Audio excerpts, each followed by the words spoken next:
bien bonjour, ici c'est Manou et JP. Du jardin de Manou.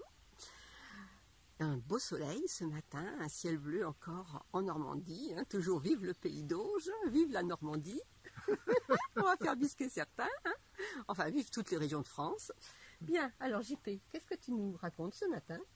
Eh bien, je vais vous parler un peu de notre premier maraudeur qui pêchait illégalement dans notre bassin. Donc, vous vous rappelez ce maraudeur dans le bassin. Eh bien, l'aventure qui lui est arrivée, c'est que les poissons se sont révoltés et lui ont quasiment mangé un bras. D'accord. Donc, je l'ai rentré à l'hôpital et il a fallu que je lui fasse une prothèse de son bras droit. Sinon, à la longue, tenir sa canne à pêche avec le seul bras gauche, ça l'aurait vraiment fatigué, je pense. Oui, handicapé. Donc l'année prochaine, je vais le mettre en hibernation quand même, tranquillement. Et puis je vais le remettre au bord du bassin au printemps, au début du mois de mars, à l'ouverture de la pêche. Ah oui, d'accord. Ça sera la meilleure solution. Oui. Et comme ça, les poissons, même s'ils attaquent, ce seront eux les fautifs. Voilà, les aventures de notre maraudeur pêcheur. Je ne sais pas ce qui pourra arriver à la maraudeuse framboise.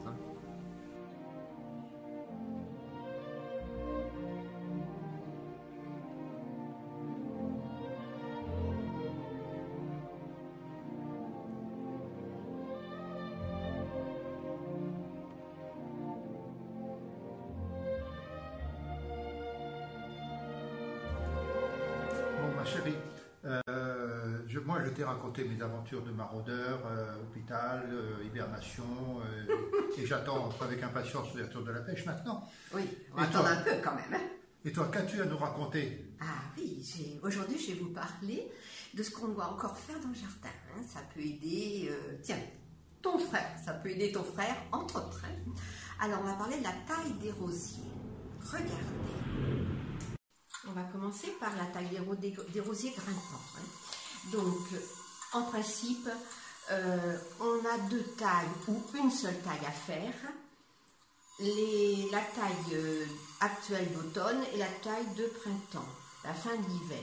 Alors, à l'automne, on peut très bien ne pas couper. Sinon, si on coupe, c'est un petit peu, un tiers des rosiers. Et pour les rosiers grimpants, c'est juste les boutons que je vais faire. Et les rosiers normaux, eh bien, on va pouvoir couper un tiers en penchant sa cisaille de façon à avoir une coupe en biais. On regardera tout à l'heure sur une photo de façon à la voir, à voir comment ça se fait, cette coupe au-dessus d'un œil et de façon à ce que l'eau ne glisse pas sur ce bouton qui va apparaître l'année prochaine. Donc à l'opposé du bouton. Il faut également que l'appareil soit bien stabilisé. Voilà, l'opposé, une taille en biais.